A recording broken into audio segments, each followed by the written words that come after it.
거룩하신 하나님 감사합니다. 하나님 앞에서 우리가 하루하루 한순간 한순간을 살 수 있게 도와주시옵소서.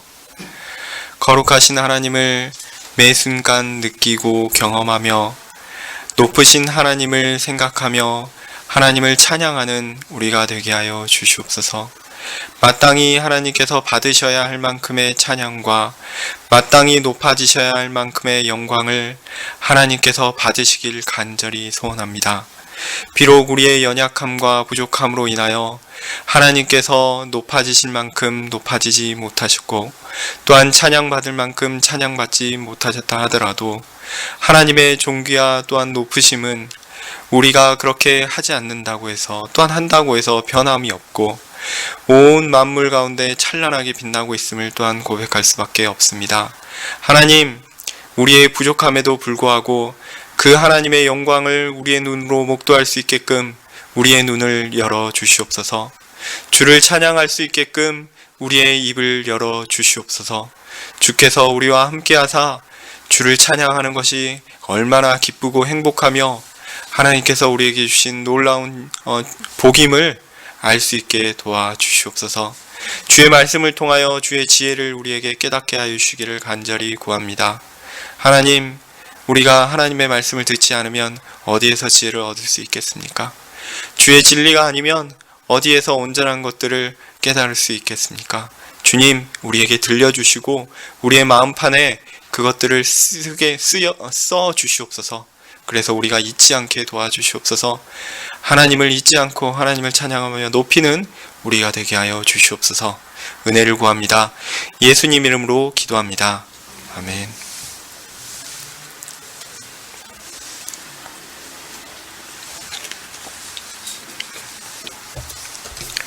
네, 오늘 말씀은 고린도전서 7장 25절에서 40절입니다.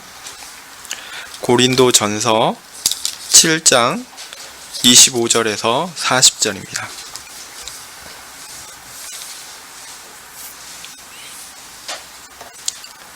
제가 봉독하겠습니다.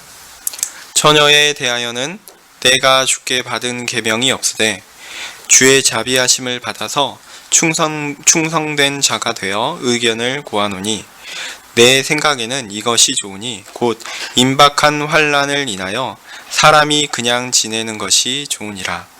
내가 아내에게 매였느냐? 노이기를 구하지 말며 아내에게 노였느냐?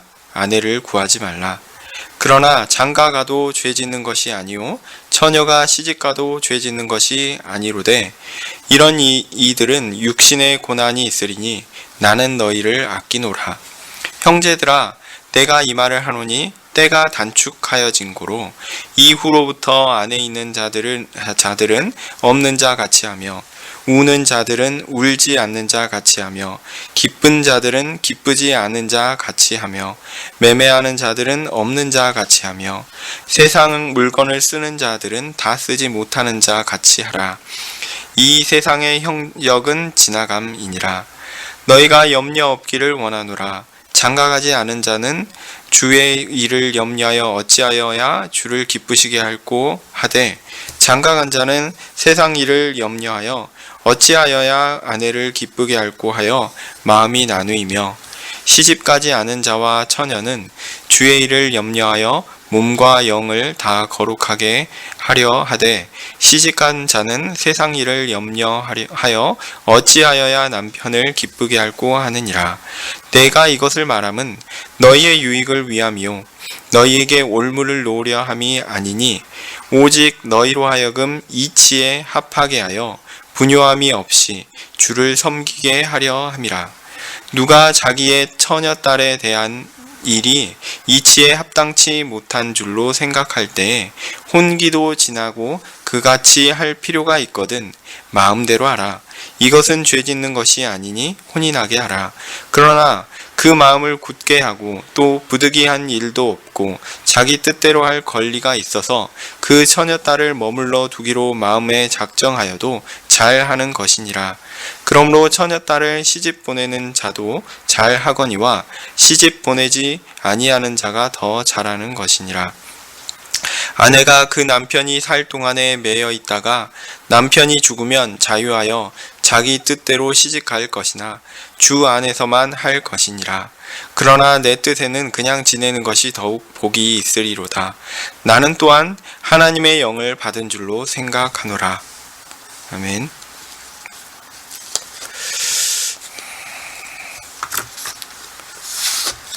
제가 이 본문을 읽으면서 이걸 어떻게 설교해야 되지? 네, 본문을 읽을 차례가 되어서 읽는 것이긴 하지만 이 부분 참 어렵다 이렇게 생각을 하면서 읽었습니다. 그런데요, 제 생각에 확신컨대 이 본문을 우리말로 번역하신 분도 이걸 도대체 어떻게 번역해야 되지? 하시면서 번역하신 것 같습니다. 그리고 이 본문은 정말 그 많은 번역들을 봐도 다 다릅니다. 다 다르고 이 부분은 정말 어렵습니다. 왜냐하면 이 한글 번역된 그대로 따라서 이해도 잘 안 돼요. 이해도 잘 안 될 뿐더러 요것들을 이렇게 하다 보면 좀 이상한 부분들이 많이 있습니다. 그래서 저는 이제 되도록이면 일관성 있게 읽어보려고 시도를 해보았습니다. 그래서 이제 제가 여러분이 가진 번역은 이제 개역 성경이고 또 제가 읽을 때는 약간 좀 다르게 읽거나 다른 방식으로 해석하는 부분들이 있어서 그 좀 헷갈리지 않을까 좀 걱정도 되는데요. 일단 뭐 제가 읽은 대로 한번 읽어보도록 하겠습니다. 예. 자, 우린 고린도전서를 읽고 있죠. 앞에 맥락을 좀 생각해 보시면 6장 후반부부터는 방종하는 사람들에서 얘기했고요. 7장에서는 이제 금욕하는 사람들에 대한 바울의 교훈이 이어집니다. 그러니까 방종도 안 되고 금욕도 안 된다라는 겁니다. 그러면 어떻게 해야 되느냐? 은사에 맞게 적합하게 살아라 라는 겁니다. 그게 이제 오늘 맥락에서도 계속 이어지는 건데요. 성욕이나 결혼과 관련된 그리고 뭐 그런 구체적인 예를 들어서 이제 설명을 하고 있습니다. 하나님께서 각 사람에게 은사를 주셨고 상황을 주셨습니다. 그것을 인정하고 각자에게 허락된 것을 가지고 각각 부르심을 따라 하나님 앞에서 살아야 합니다. 우리의 삶이 다 그렇죠. 하나님께서 각 사람에게 허락하신 것들이 있죠. 대표적으로 부모를 선택하신 분은 한 분도 계시지 않을 겁니다. 물론 자녀를 선택하지도 않습니다. 네. 우리는 가족을 이룰 때 우리가 선택해가지고 만나는 게 아닙니다. 하나님이 그렇게 정해 주시는 것입니다. 가정의 환경은 어떻습니까? 또한 형제들은 어떻습니까? 어떤 사회적 환경에서 아래에서 자라는가, 어떤 교육과 배경을 만나게 되는가, 그런 것들은 우리가 할 수 있는 것이 아닙니다. 그냥 우리는 어떤 의미에서 그냥 던져진 것이죠. 개인이 결정할 수 없는 수많은 상황 속에 우리는 놓여 있습니다. 요즘 또 겪는 이제 코로나19로 인한 사태가 사실 그렇죠. 누가 코로나19 바이러스를 가지고 있을지 모릅니다. 그런데 가서 뭐 일도 해야 되고 다녀야 되거든요. 그냥 그 상황에 놓인 거예요. 만약 코로나19 바이러스에 감염이 되면 감염이 된 겁니다. 누구를 탓할 수가 없어요. 예. 우리는 뭐 환경이 그렇게 해서 우리를 딱 규정하는 경우가 우리의 삶입니다. 사실은 모든 일이 순조롭게 되기를 우리는 소망합니다. 그런데요, 현실은 그렇지 않죠. 그렇지 않습니다. 나는 가만히 있었는데 내 옆에 있는 사람이 바이러스 감염되면 어떻습니까? 내가 음성이 나와도 자가격리를 무려 2주나 해야 합니다. 네. 생각만 해도 끔찍합니다. 네. 우리의 현실은 우리가 원하는 대로 순조롭게 흘러가지 않습니다. 또 그래서 불만이 생길 수 있죠. 내가 원하는 이것이 되었으면 좋겠는데 다른 사람들도 다 되기를 원하는데 결국은 안 되는 일들이 있거든요. 그리고 나와 다른 상황과 환경에 있는 사람들을 비교하기도 합니다. 내가 이런 부분이 좀 부족한데 저 사람을 보니 나보다 좀 나은 것 같은데, 나보다 좀 경제적인 상황이 낫고 사회적인 지위에 있어서 좀 더 낫고, 내가 만약에 그런 사람의 자리에 있었으면 어땠을까, 이런 생각을 하게 된다는 거죠. 비교를 합니다. 그리고 낙담하기도 합니다. 그런데요, 여러분, 이런 부분에서 우리는 좀 차가워져야 됩니다. 냉정해져야 합니다. 흥분을 가라앉혀야 합니다. 왜냐? 우리는 우리가 처한 그 현실을 바꿀 능력이 없습니다. 나는 내가 처한 상황에 그냥 내가 가진 것 그것 가지고 그대로 놓여 있을 뿐입니다. 하나님께서 나를 그냥 거기 두셨어요. 그러면 내가 해야 할 것은 무엇입니까? 하나님께 원망하면서 데모해야 되는 것입니까? 그게 아니고 내가 할 것은 그 상황에서 하나님께서 내게 맡기신 것, 내가 할 수 있는 것, 하나님께서 내게 소원을 주시는 것, 그것을 하나님을 믿고 의지함으로 한 걸음 한 걸음 살아가는 것입니다. 답답합니다. 힘듭니다. 그렇지만 하나님을 믿고 나아가는 것입니다. 하나님은 그러한 삶 가운데 어떨 때는 즐거움을 주시기도 하고요. 좀 어려운 가운데서도 아주 막힌 것 같은 상황 가운데서도 길을 싹 열어 보여주시기도 합니다. 우리는 어느 길이 열릴지 모릅니다. 그런데 어느 순간인가 그 길이 열려있는 것들을 발견할 수 있습니다. 그래서 보이지 않던 것들도 어느 순간인가는 조금씩 보이고 다친 것 같은 상황에서도 예상하지 못했던 그런 곳에서 잘 풀리는 경험도 하게 됩니다. 사실 우리네 인생이 그렇죠. 여러분이 지금까지 살아오신 삶, 저보다 훨씬 많이 사신 분들이 많으니까 다 그렇지 않습니까? 우리가 삶을 내가 선택하고 내가 결정하고 최선을 노력을 해서 그 결과로 뭔가를 얻어냈습니까? 그런 것보다는 내가 특별히 계획하지 않고 특별히 뭔가 안 했는데 하나님이 그냥 턱하니 주신 게 더 많습니다. 우리의 인생이 우리가 예상하고 기대했던 대로 이루어지지 않습니다. 하나님께서요, 우리의 삶을 갑작스럽게 개입하십니다. 그래서 우리는 매번 그 일을 경험할 때 깜짝깜짝 놀랄 뿐입니다. 그리고 우리가 하나님을 의식하고 있을 때, 하나님께서 우리 마음 가운데 계실 때 그 일이 닥치면 이게 하나님의 은혜구나, 하나님이 내 삶을 지금 이끌고 계시는구나 라는 것이죠. 그렇게 우리는 평범한 듯 일상적인 것 같은, 그러면서도 놀랍고 기적과 같은 하루하루를 살고 있습니다. 하나님께서 나의 하나님이시다라는 그 확신은 이러한 눈에 보이지 않고 갑갑하고 답답한 삶의 현장에서 매우 큰 힘이 됩니다. 왜냐하면 하나님이 나를 사랑하시거든요. 하나님이 하나님의 백성을 지키시거든요. 하나님께서 하나님의 백성을 향하여 가장 선한 것만을 준비하시거든요. 물론 그 선한 것이 아직은 우리가 거칠고 연약해서 그렇게 선한 것들도 좀 아파요. 싫어요. 짜증이 날 때가 있습니다. 그건 우리의 연약함 때문이고, 종국의 하나님께서 우리에게 그 길을 돌이켜보게 하실 때 이게 하나님의 은혜구나 라는 걸 깨닫게 하실 것입니다. 그 하나님을 믿는 사람에게는 비록 우리 눈에는 고난이라 보일지라도 그것은 우리에게 유익이 될 것입니다.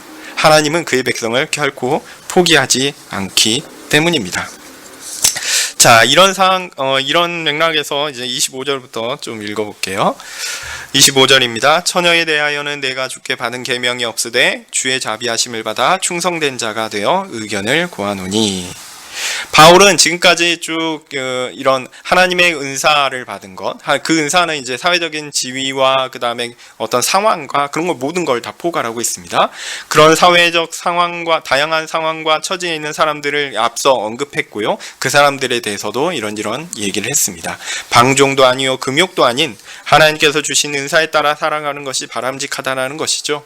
고린도 교회의 여러 성도들이 자신의 상황과 같은 처지에 따라 갈라지고 나누어지고 다툼이 발생하는 것에 대하여 그렇게 하지 말고 하나님 앞에서 적절한 삶을 사는 것은 이런 것이야 라고 바울은 권면하고 있는 맥락입니다. 그 여러 상황 가운데 바울이 사실은 권하기 어려운 그런 사람들이 있었던 것 같습니다. 그 사람들이 누구냐? 바로 오늘 나오는 처녀인데요. 처녀를 꼭 처녀라고 보지 말고 이게 젊은 여성이라고 보는 것이 오히려 낫지 않을까 저는 개인적으로 생각합니다. 그래서 사람은요 보통 자신이 경험한 것을 어느 정도 이해합니다. 다 이해하지 못하고 어느 정도 이해하죠. 또 경험하지 못한 것은 잘 이해하지 못합니다. 내가 그 경험하지 못했던 것들에 대해서는 잘 모르기 때문에 그것들에 대해서 이해한다라고 섣불리 이야기하는 것 자체가 어떤 의미에서는 좀 너무 무지를 드러내는 경우도 있습니다. 자, 중년 남성인 바울이 젊은 여성을 어떻게 이해할 수 있을까요? 제 생각엔 좀 잘 이해 못할 것 같아요.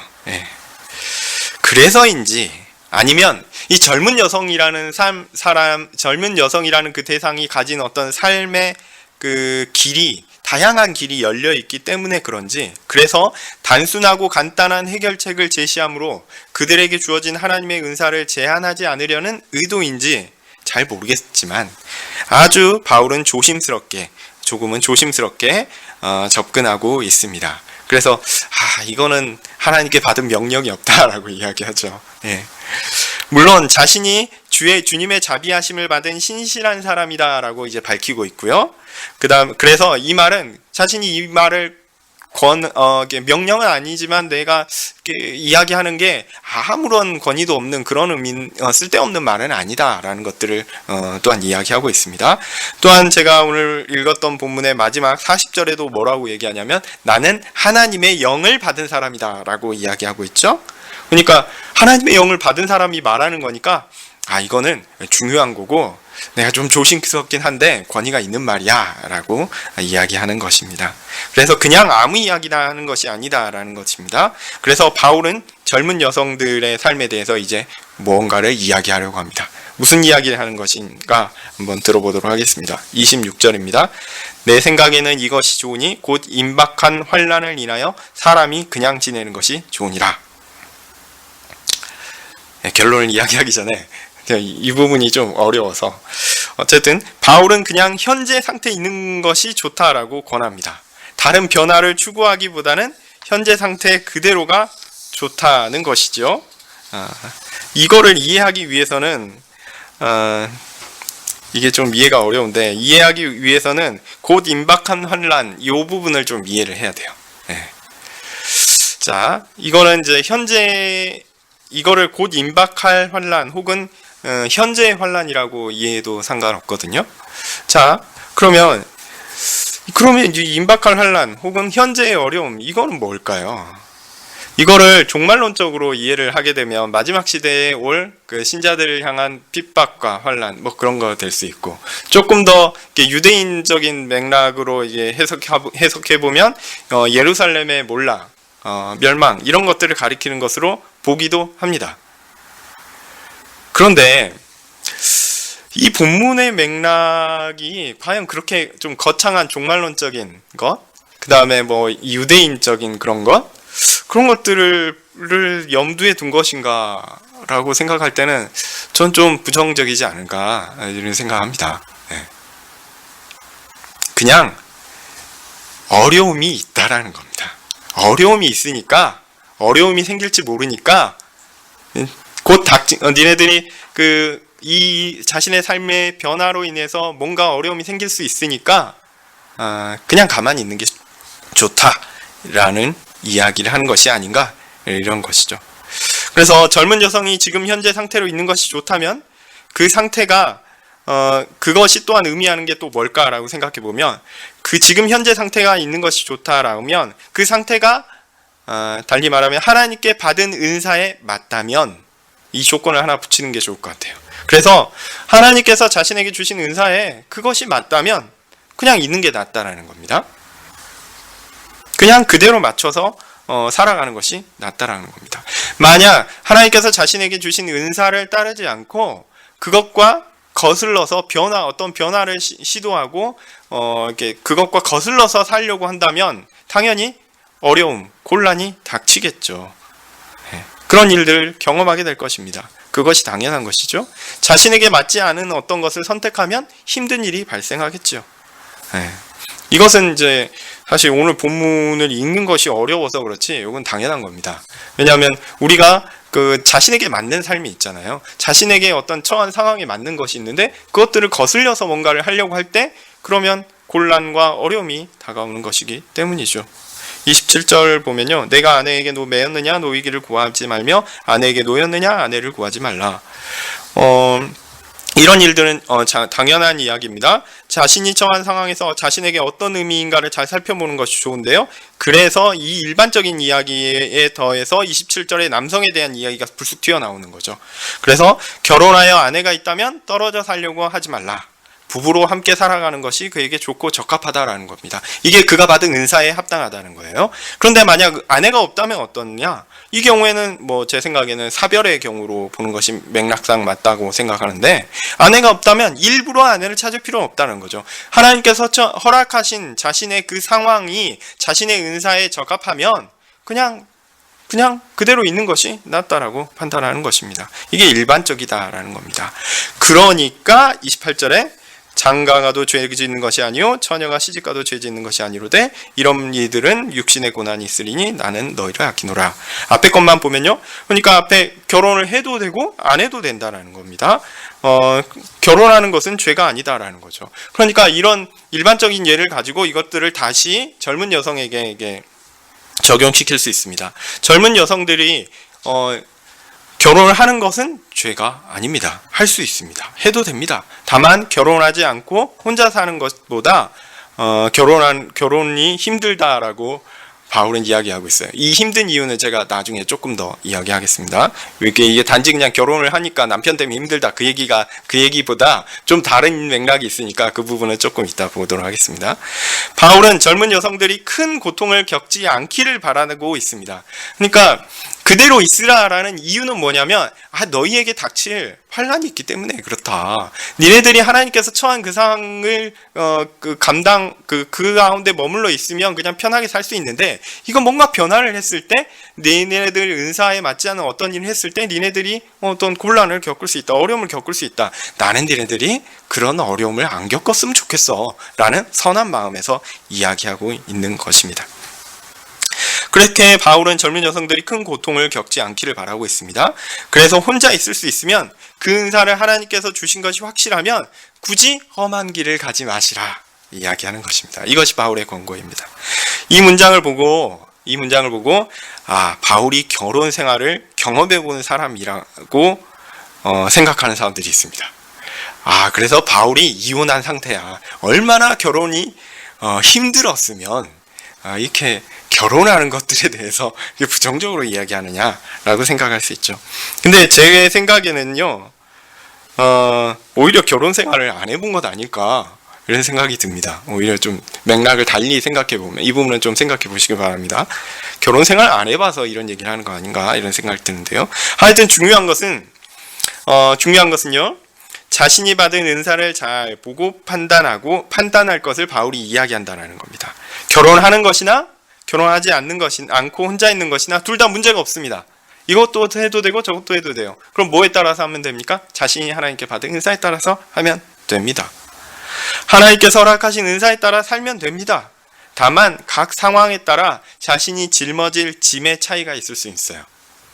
그 짐은 무게의 차이가 아니라 저는 이제 짐의 종류의 차이다라고 생각합니다.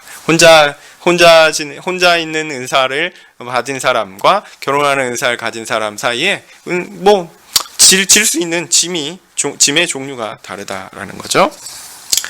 29절부터 31절 읽어보면요. 형제들아 내가 이 말을 하노니 때가 단축하여진 고로 이후부터 안에 있는 자들은 없는 자 같이 하며 우는 자들은 울지 않는 자 같이 하며 기쁜 자들은 기쁘지 않는 자 같이 하며 매매하는 자들은 없는 자 같이 하며 세상 물건을 쓰는 자들은 다 쓰지 못하는 자 같이 하라. 이 세상의 형적은 지나감이니라.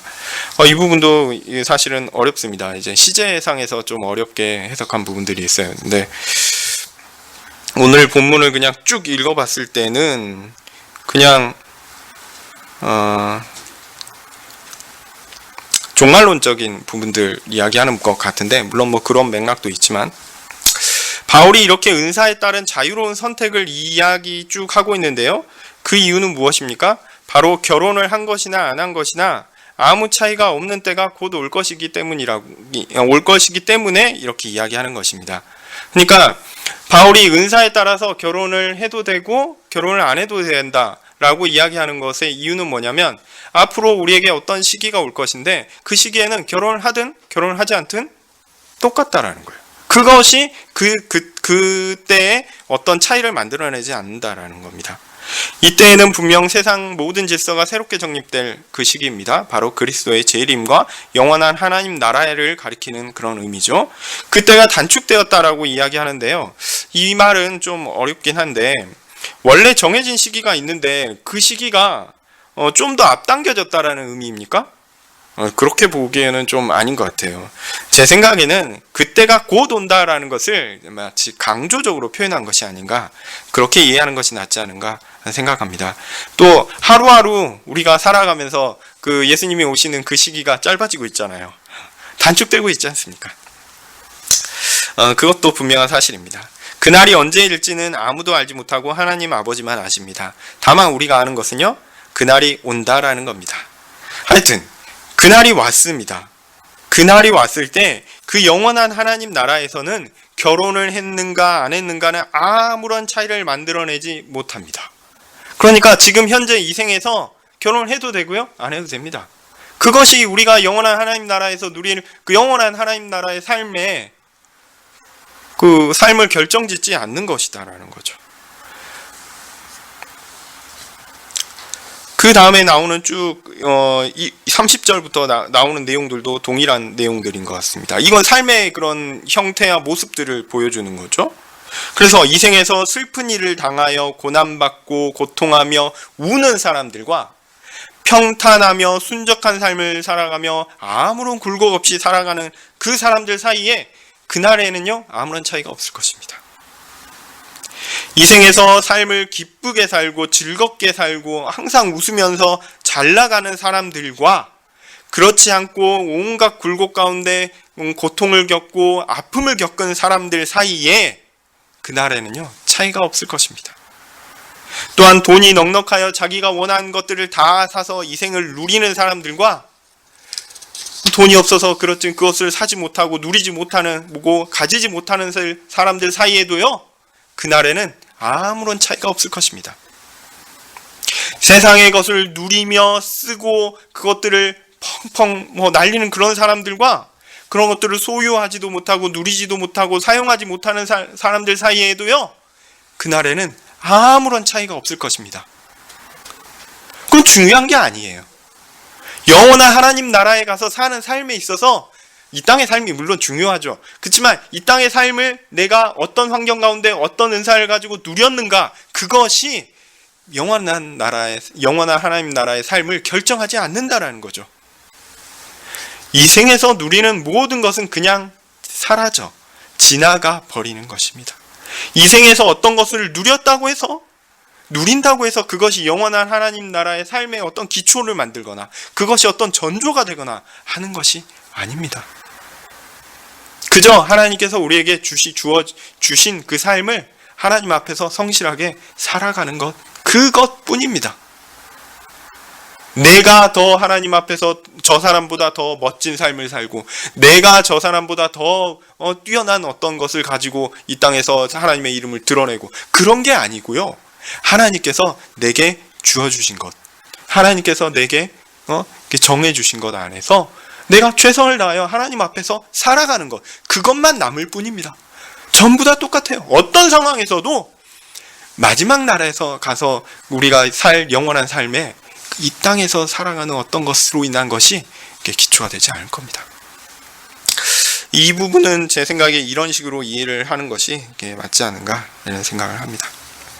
하나님 나라에서는 하나님께서 이 생에서는 하나님께서 각자에게 주어진 각자에게 은사를 각각 주십니다. 그래서 우리는 하나님께서 허락하신 만큼 가지고 누리고 살아갑니다. 아무리 욕심을 내도요, 하나님께서 안 주시면 못 받습니다.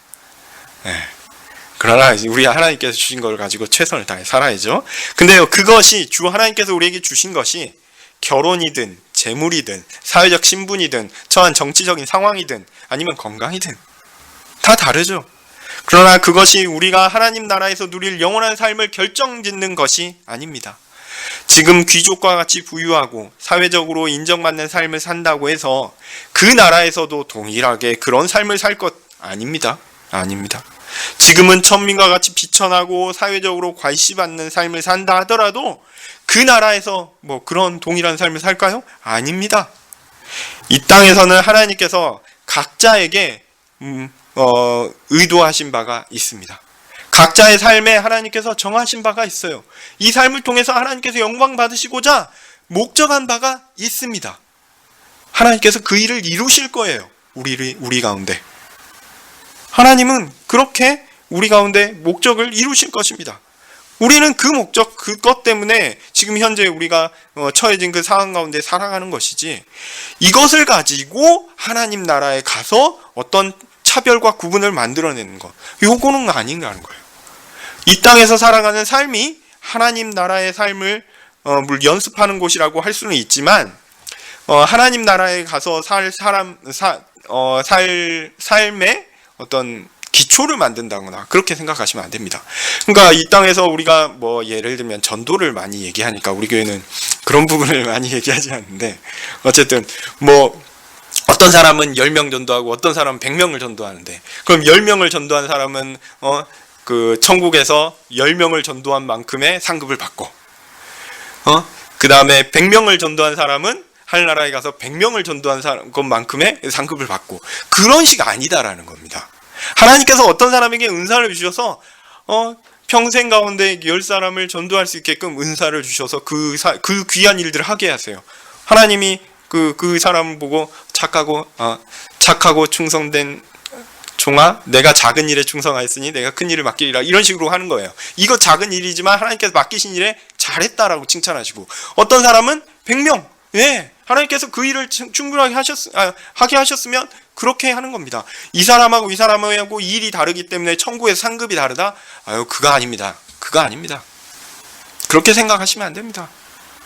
그거는 우리의 그 비교하고 그 다음에 우리의 좀 이기적인 세상적인 마음에서 그런 거지, 하나님 나라는 그런 게 아니에요. 각자 하나님께서 주어주신 각자 은사가 있고 각자 분량이 있습니다. 하나님께서 그 가운데 충만하게 영광을 받으실 것입니다.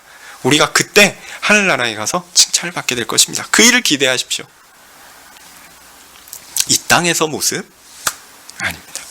물론 그렇게 우리는 하나님 앞에서 존귀한 자녀로, 한 명 한 명 존귀한 자녀로 살아가는 것입니다. 자녀들도 그렇죠. 모든 아이가 다 다릅니다. 모든 아이가 다 달라서요. 각자의 능력이 다르고 각자가 가진 은사가 다 달라요. 그래서 이 아이는 이것을 하면서 잘했다고 이 정도 하면 잘했다고 칭찬하지만, 이 아이는 요만큼을 할 때가 있거든요. 각자 다 다른 경우에 칭찬을 다 해줘야 되는 겁니다. 너는 왜 못했냐, 너는 왜 잘했냐, 뭐 이렇게 해서는 안 된다는 거죠. 우린 다 하나님 앞에서 존귀한 자녀로 살아가는 것입니다. 교회는 이러한 하나님 나라의 삶을 연습하는 곳이라고 할 수 있습니다. 사회적 지위와 상관없이, 처한 경제적, 정치적 상황과 상관없이 그리스도를 믿음으로 구원받은 사람들이 함께 모여 하나님을 예배합니다. 그 안에는요, 차별이 없어야 합니다. 그 안에는 분파가 있을 수 없습니다. 고린도 교회처럼 뭐 어떤 경제적인 상황이나, 아니면 어떤 그 신학적인 사상이나, 아니면 어떤 그 방종이나, 아니면은 금욕이나 어떤 자신의 어떤 그런 그 종교적인 어떤 형식의 모습으로 인해서 갈라지는 것들이 있었어요. 서로를 돌보지 않았어요. 이 땅의 것들이 하나님 나라에서 어떤 차이를 만들어낼 수 있을 거라고 생각했는지 모르겠습니다. 그렇지만 분명한 것은 하나님 나라의 삶을 이 교회에서 연습을 하기 위해서는 그런 부분들의 차별과 그런 부분들의 분열이 없어야 될 텐데, 이 세상이 가지고 있었던 그 차별과 그런 차이와 또한 그런 편견들이 그대로, 분열들이 교회 안에 그대로 들어와 있었던 거죠. 그런 일은 없어야 된다라는 겁니다. 바울의 이야기는. 나중에 이제 한참 후에 살펴보겠지만, 고린도 교회는 이렇게 이 땅에서 갖는 차이를 잘 극복하지 못했습니다. 우리의 현실도 그렇죠. 우리는 이 땅에서 살아가고 있으니까 우리가 뭔가를 보면 이 땅의 시각으로 사실을 봅니다. 하나님의 시각으로 보기 어렵습니다. 잘 안 됩니다. 어쨌든 우리는 하나님 나라에서는 모두 이 땅의 차이를 벗어버릴 것을 분명히 알고 인식하고 있어야 합니다. 세상은요, 지나갑니다. 마지막 날에 올 그 나라에서 우리는 모두 온전하게 있을 것입니다. 우리가 그 일을 소망하셨으면 좋겠어요. 뭐 은사에 따라서 살아야 된다, 이 이야기를 가지고 이게 너무 막 확장해서 막 이야기하는 것 같은데, 실제로 바울이 이야기하는 부분이 이 그런 얘기까지 이게 나아가는 것 같습니다. 32절에서 34절 읽어보겠습니다. 너희가 염려 없기를 원하노라. 장가가지 않은 자는 주의 일을 염려하여 어찌하여야 주를 기쁘시게 할까 하되, 장가간 자는 세상 일을 염려하여 어찌하여야 아내를 기쁘게 할까 하여 마음이 나누이며, 시집가지 않은 자와 처녀는 주의 일을 염려하여 몸과 영을 다 거룩하게 하려 하되, 시집간 자는 세상 일을 염려하여 어찌하여야 남편을 기쁘게 할꼬 하느니라.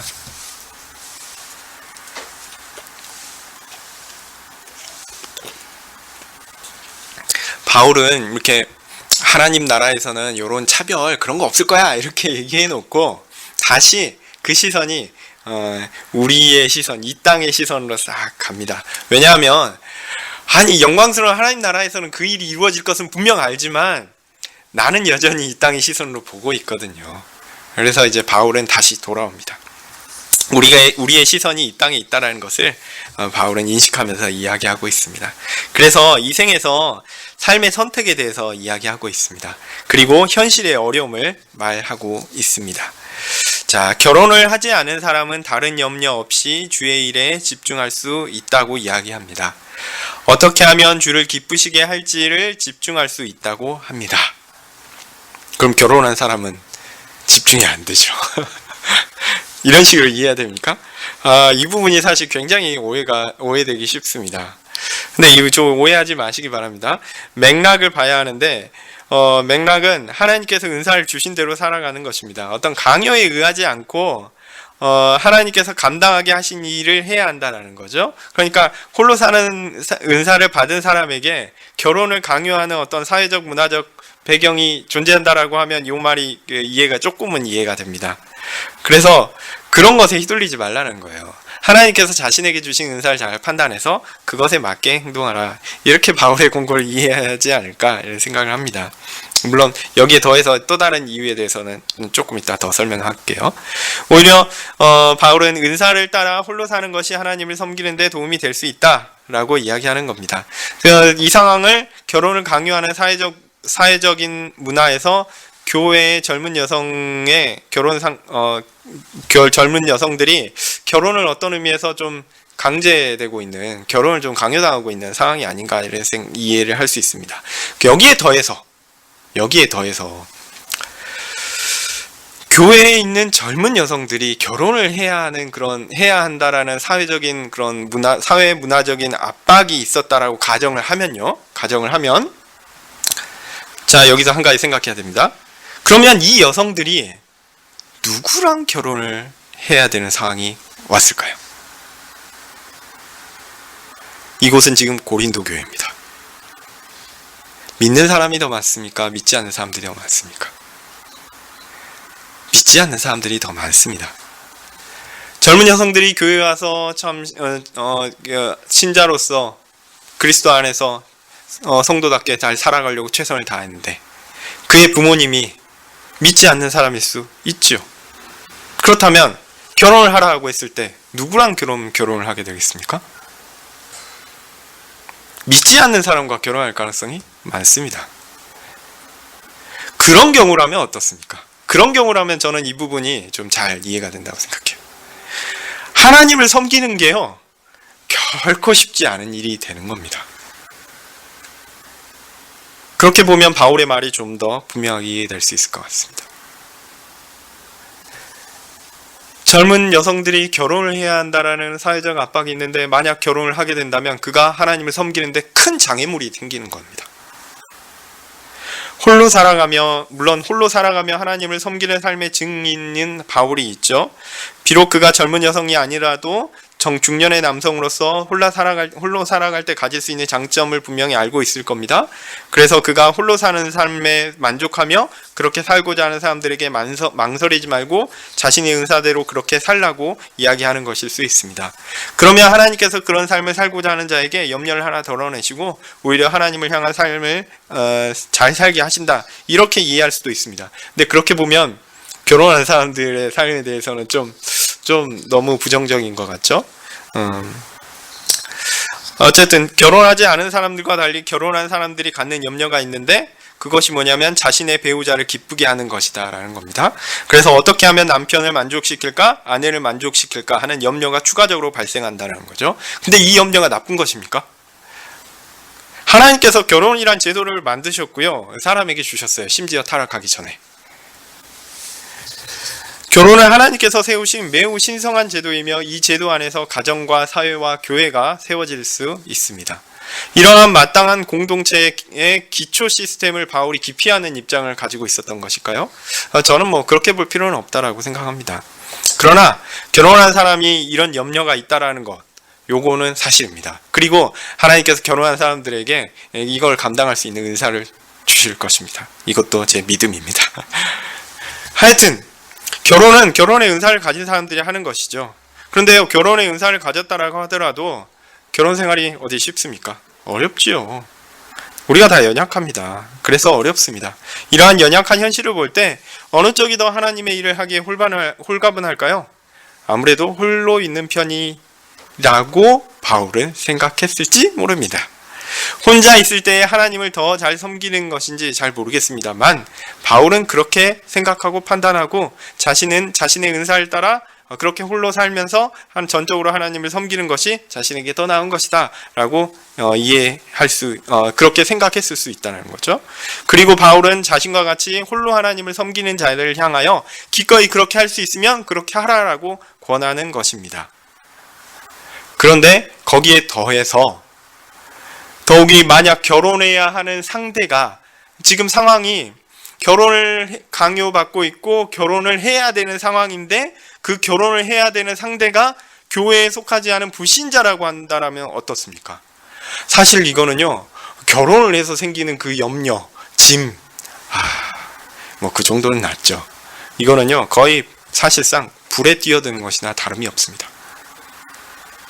여성의 그 인권과 그 다음에 당시의 여성의 인권과 사회적인 지위와 그런 상황들을 볼 때, 그가 예수 그리스도를 믿으면서 불신자와 결혼을 한다?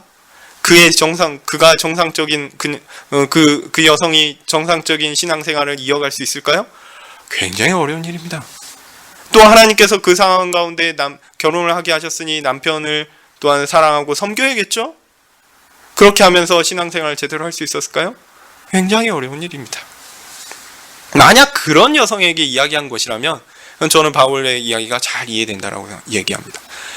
그렇게 할 바에는 혼자 하나님을 섬기는 것이 더 영적으로 낫다라는 거죠. 하나님을 순전하게 섬기는 일 어렵지요. 그런데 오히려 그 일을 양보해서 남편에게 시간과 노력을 들여야 하는 그 상황으로, 그리고 그것이 자신의 신앙과 배치되는 것들로 나아가는 것으로, 그런 험악한 고난으로 뛰어들라고 바울은 권하고 싶지 않았던 것입니다. 35절입니다. 내가 이것을 말함은 너희의 유익을 위함이요 너희에게 올무를 놓으려 함이 아니니 오직 너희로 하여금 이치에 합하게 하여 분유함 없이 주를 섬기게 하려 함이라. 사실 이 바울의 이 진술도 사실 좀 어렵습니다. 바울 자신도 밝혔듯이 이거는 개인적인 견해이기도 하고, 또한 자신의 선호가 어느 정도는 또 드러나는 부분들이 있어요. 그렇기 때문에 또 어렵습니다. 그래서 바울은 지속적으로 조심스러운 표현을 합니다. 자신의 말하는 것이 오해를 가져올 수 있다라는 거죠. 그리고 바울이 이렇게 말하는 목적은 어떤 자신의 고집이나 선호를 주입하고 강요하기 위함이 아니다 라고 이야기합니다. 오히려 바울은 은사에 따른 적절한 삶을 이야기하는 것이다 라는 겁니다. 지금까지 쭉 이야기했던 것들이 잘못하면 바울은 혼자 살라고 너무 강요하는 거 아니야? 이런 식으로 오해를 하거나, 아니면 사회적으로 약자 가운데 있는 그런 사람들에게 어떤 자신의 삶을 강조하거나 강요하거나 이런 식으로 생각될 수 있는 것, 그래서 덫을 놓아서 이 자신의 논리로 사람들을 끌어들여 가지고 오히려 그 나쁜 길로 인도하게 하려는 거 아니냐? 이런 오해를 받을 수 있다는 거, 그런 것들을 알고 그런 거 아니다라는 거죠. 그런 거 아니고 바울은 지금 고린도 교회 교인들을 속여 넘어뜨리는 것이 아니고 오히려 이치에 합당하게 살아가도록 하는 것이 그의 목적이다라는 것을 분명히 밝힙니다.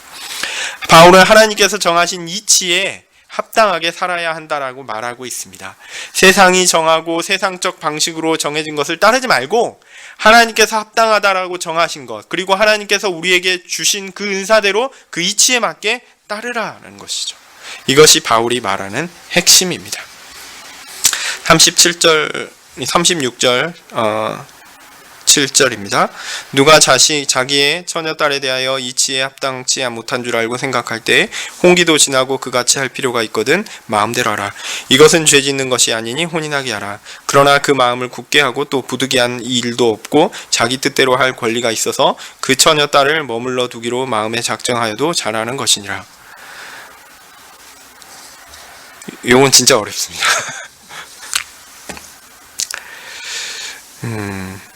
앞선 내용이 결혼하지 않은 젊은 여성에 대한 것이었고요. 중간에 이제 남자에 대한 이야기도 나옵니다. 그렇지만 결혼할 것인가 말 것인가는 은사에 맞게 해도 되고 안 해도 된다라는 것이 그 이치에 맞다라고 바울은 지금 이야기하고 있죠. 근데 여기에 다른 케이스가 나옵니다. 뭐냐면 아직 결혼하지 않았는데 결혼하기로 약속한 상황입니다. 그러니까 정혼 혹은 약혼한 상황이죠. 그런데요, 여기서 진짜 어려운 해석은 뭐냐면, 우리말 해석은 이게 개역 성경은 뭐라고 해석했냐면, 처녀딸이라고 해석을 하고 있어요. 36절에 처녀딸에 대하여, 그리고 37절도 똑같이 처녀딸에 대하여인데요. 그냥 이 젊은 여성입니다. 젊은 여성입니다. 처녀딸이라는 표현은 아니에요. 그래서 개역 개정은 이거를 그 정혼자, 약혼자 이런 개념으로 이해를 했어요. 그래서 그러니까 젊은 여성인데 그의 젊은 여성 이렇게 얘기하고 있거든요. 그럼 그의 젊은 여성을 해서 그는 누구냐? 개역 성경은 아버지라고 생각했고, 그 다음에 개역 개정판은 이제 아버지가 아니라 정혼자, 약혼자 이렇게 생각한 거예요. 제가 볼 때는 후자가 맞는 것 같습니다. 아버지가 딸에 대해서 이해한다, 이거는 아닌 것 같아요. 이 부분에 대한 해석은 그 여러 성경 본문에 성경 해석에도 다양하게 나와 있는데 약혼자로 보는 것이 좀 맞지 않는가 이렇게 생각됩니다. 그래서 이 본문이 좀 어렵습니다. 그리고 이 말도 조금 어렵습니다. 어쨌든 이미 약혼한 관계에서 그냥 두는 것이 부당한 것으로 생각되고 홍기도 되었으면 결혼을 하라라고 하는 것으로 이해해야 하는 것 같습니다. 이는 앞서 말씀드렸듯이 결혼하는 것이 죄가 아니니까 당연한 것이고 좋은 것이기 때문에 결혼할 때가 되어서 또한 결혼을 원한다면 결혼을 해라는 거죠. 그것이 좋은 것이다, 잘하는 것이다 라고 이야기합니다. 그런데 결혼을 하기로 약속은 했는데 결혼을 하지 않는 것이 낫다라고 자기가 판단이 들면 어떻게 해야 됩니까? 그러면 결혼하지 않으면 된다라는 겁니다. 그러니까 자신이 결혼하기로 했는데 결혼의 은사가 없다라는 거예요. 이걸 발견하면 결혼하지 않아도 된다라는 겁니다. 이런 경우에 결혼하지 않는 것이 결혼을 하는 것보다 더 나은 것이다라고 이야기하고 있습니다. 하여튼 이 부분 좀 번역에 있어서 어려움이 있지만 어쨌든 결혼을 할 수도 있고 안 할 수도 있다라는 겁니다. 다만 자신이 이 일에 대해서 분명히 자신이 가진 은사를 돌아보아야 한다라는 거죠. 자신이 받은 은사를 신중하게 생각하고 그에 따라 살아야 한다라는 겁니다. 이후에 39절과 40절에 대해서는 읽지 않고 말씀드립니다. 그리고 이어서 이제 과부에 대하여 간략하게 언급하는데요. 아마도 빨리 남편을 사별한 젊은 과부를 염두에 둔 것이다라고 생각됩니다. 결혼했다고 해서 그 관계가 영원한 것이 아닙니다. 영원한 하나님 나라에서도 당연한 것이지만 이 땅에서도 남편이 죽으면 정상적인 결혼도 그 효력이 없어지게 됩니다. 그러면 여인은 자유롭게 결혼을 하고 싶은 사람과 결혼하면 됩니다. 다만 여기에서 신중해야 할 일이 있는데요. 여기서 보면 중요한 단어가 뭐냐면 주 안에서 할 것이다. 쉽게 얘기해서 믿는 사람과 하라는 얘기입니다. 아까 제가 말씀드렸죠. 젊은 여성들 가운데 부모가 이제 자신의 결혼 여부를 이렇게 결정을 하고 혹은 강요해야 되는 상황 가운데 너는 이 사람과 결혼해. 근데 그 사람이 신자가 아니면 그가 어떻습니까? 차라리 혼자 사는 게 낫다라고 바울은 이야기하고 있는 셈이거든요. 근데요, 한번 결혼을 해서 이제 그 사별한 상황, 그 다음에 여성이 혼자 남은 경우에 그가 결혼을 해야 될 것 같으면 결혼을 누구랑 하라고요? 그 불신자들과 하지 말고 신자 가운데 하라라는 겁니다. 당연한 얘기죠. 예, 고린도 교회에 많은 사람들이 결혼을 한 이후에 예수님을 믿었기 때문에 그것으로 인해 부부와 가정 가운데 아마 곤란이 있으리라 예상됩니다. 이 부분은 앞서 한번 살펴본 적도 있습니다. 그럼에도 가정을 지키고 유지하였는데 남편의 죽음이 발생하였고 이제 새롭게 결혼할 기회가 주어졌습니다. 그런데 이제 상황이 과거와 달리 그 여성이 이제 그리스도 안에 있는 것이죠. 그러므로 이제 밖에서 결혼할 사람을 찾아서는 안 됩니다. 밖에서 만약 결혼할 사람을 찾게 되면 어떻게 되는 거냐면 과거에 자기가 예수님 믿지 못할 때 예수님 믿지 않은 남성을 만난 것과 이렇게 같은 상황으로 또 가버리는 거죠. 일부러 신앙의 핍박을 찾아서 불구덩이 속으로 들어갈 필요는 없는 것입니다. 안전하게 교회 안에서 신앙생활을 잘하는 남성을 만나면 될 것입니다. 자, 그렇지만 만약 이제는 홀로 머물고 싶다면 그것도 나쁘지 않다라고 이야기합니다. 오히려 이제 자신의 연약함으로 가정에 쏟지 못했던 에너지를 하나님을 향하여 쏟을 수 있게 된다면 그것도 좋은 일이다라는 겁니다. 뒤늦게 자신의 은사를 발견하게 된 것이 아닐까 이런 생각을 합니다. 자, 지금까지 저는 바울이 혼인기의 여성들에게 결혼 혹은 독신에 대한 개인적인 권면을 하는 것을 쭉 읽어보았습니다.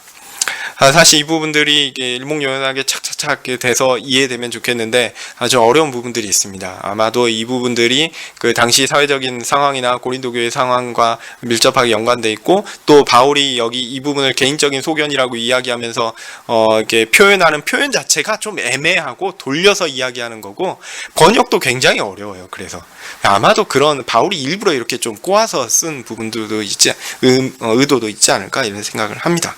어쨌든 우리가 기억해야 할 것은요, 바울이 이야기하는 중요한 것은 이치에 합당하게 잘 하라는 겁니다. 신앙생활이라는 것이 그렇습니다. 아주 특별한 어떤 것을 하나님은 요구하지 않으십니다. 그저 자연스럽게 하나님을 섬기면 자연스럽게 그 안에서 주어진 은사를 발견하게 되고 그것을 따라 하나님 앞에서 마땅한 것을 하면 될 것입니다. 우리의 신앙생활이 뭔가 특별한 것이 아니에요. 그냥 하나님께서 우리에게 주신 것 발견하고 그 가운데 하나님 앞에 성실하게 살아가는 것입니다. 바울의 긴 권면은 이렇게 하나님의 은사를 따라 이치에 합당하게 살라. 그것이 진짜의 삶이다. 그것 가지고 막 쓸데없이 세상적인 것 갖고 분리하고 나누고 그걸 통해서 교회 분열 일으키지 말고 성실하게 자신이 처한 상황 가운데 하나님께서 주신 것들대로 합당하게 살라. 이치에 맞게 살라. 라는 것이죠. 예, 이렇게 바울의 권고를 쭉 하고요. 이제 어려운 부분을 넘어가서 다음번에 제가 설교할 때는 8장부터 또한 이어서 말씀드리도록 하겠습니다. 기도하겠습니다. 거룩하신 하나님 감사합니다. 참 바울이 젊은 여성들에게 하는 권면을 우리가 다 이해하지는 못했을 수 있습니다. 하지만 우리가 분명히 알 것은 하나님께서 우리에게 허락하신 삶, 그 삶 가운데 합당하게 하나님 앞에서 살아가라 라는 것이죠. 하나님, 우리가 그렇게 하나님 앞에서 살 수 있게 도와주십시오. 우리의 마땅한 은사를 잘 깨닫게 해주십시오. 하나님께서 우리에게 허락하신 것들을 잘 누리고 그 가운데 하나님께서 우리에게 주신 삶의 방향들을 잘 파악하며 그 가운데 지혜롭게 살 수 있게 도와주시옵소서. 하나님께서 그래서 우리에게 계획하신 모든 것들로 인해 충만히 우리에게 계획하신 모든 영광을 받으실 수 있도록 우리가 최선을 다하여 하나님 앞에 살게 도와주시옵소서. 주의 은혜를 구합니다. 예수님 이름으로 기도합니다. 아멘.